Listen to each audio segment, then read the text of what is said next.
Kidlat News Updates.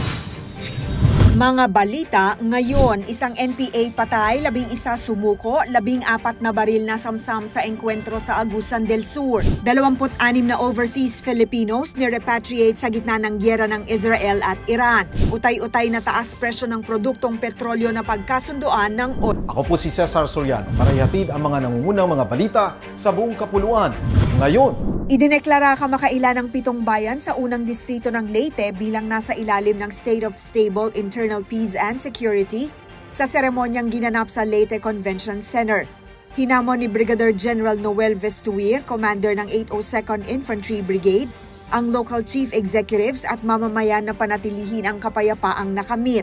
Kabilang sa mga bayan ay Tolosa, Babatngon, Tanawan, Palo, Santa Fe, San Miguel at Alang-Alang. Pinangunahan naman ni Mayor Martin Petilla ang paglagda sa Memorandum of Understanding at Pledge of Commitment ng mga alkalde, katuwang ang AFP at iba pang ahensya ng pamahalaan. Ayon kay Lieutenant Colonel Charlie Saclot ng 93rd Infantry Battalion, tuloy ang suporta ng Army sa LGUs. Nagpasalamat naman ang mga opisyal at residente sa tagumpay laban sa insurhensiya. Binigyang diin pa ni Brigadier General Vestuir na hindi na makakapanumbalik ang NPA sa mga bayang ito dahil wala na silang suporta mula sa masa. Isang pakete ng hinihinalang cocaine na may tinatayang halaga na 5.3 million pesos ang natagpuan ng 30 anyos na mangingisda sa baybayin ng Sitio Kasaluran, Barangay Dilam, Calayan Island. Ayon sa Philippine Drug Enforcement Agency o PDEA Region 2, ang kontrabando ay nakabalot sa duct tape at brown scotch tape na may marking na Coca Racing at tinatayang may timbang na 1 kilo. Matapos ang pagkakadiskubre, agad itong iniulat ng mangingisda sa Philippine Coast Guard o PCG Calayan na siya namang nagkasa ng koordinasyon sa PDEA, Calayan Police Station, Maritime Law Enforcement Team, Philippine Marines at Armed Forces of the Philippines o AFP.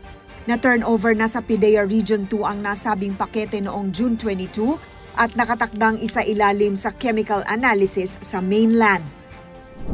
Nagsadya sa Presidential Anti-Organized Crime Commission o PAOC ang mga nagrereklamong mga biktima ng panggigipit, pagbabanta at pananakot ng abusadong online lending applications o OLA nito lamang Sabado. Mahigit 86 na mga biktima ang dumating mula pa alas 6 ng umaga upang magsumite ng kani-kanilang mga sinumpaang salaysay. Bahagi ito ng mas malawak na kampanya kontra mapang-abusong OLA operators, katuwang ang PNP-CIDG, PNP Anti-Cybercrime Group, Securities and Exchange Commission at National Privacy Commission. Naroon rin para sumuporta sa mga nagrereklamo ang United OLA Victims Movement.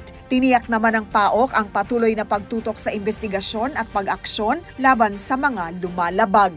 Para sa Kidlat News Channel, ako si Rosalyn Singchongco, nag-uulat. ako po si Cesar Soriano, kasama nyo sa bawat pagputok ng balita.